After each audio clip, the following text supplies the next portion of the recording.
Naqueles tempos, o povo andava no escuro, a cada esquina tentação, futuro inseguro. Como os profetas disseram, um novo tempo viria, mas como os homens também caíam na hipocrisia. Jesus falou em parábolas, mistérios revelados somente aos escolhidos, segredos abençoados. Quem tem ouvidos ouça a palavra que é vida, mas como é dito, nem todos entendem na medida. O medo do desconhecido, a luta pela verdade, é a mesma guerra que enfrentamos sem piedade. Olha a opressão nas ruas, o povo sofre cama, mas como o reino de Deus é feito de quem ama. Nos tempos de Cristo e nos dias de hoje, o bem e o mal se enfrentam, a alma é quem foge. A luz brilha forte, mas a sombra ainda existe. A verdade é revelada só pra quem resiste. No Egito Moisés enfrentou o faraó. No século 21 quem é que não se ajoelha no próprio ego, ó?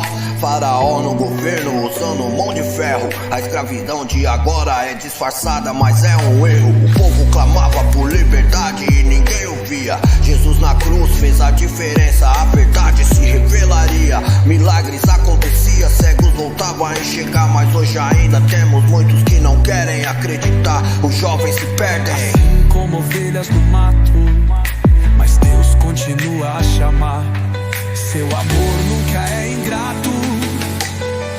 Nos tempos de Cristo, nos dias de hoje, o bem e o mal se enfrentam, a alma é quem foge. a alma é quem foge, se foge.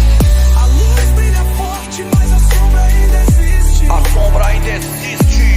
A verdade é revelada só pra quem resiste.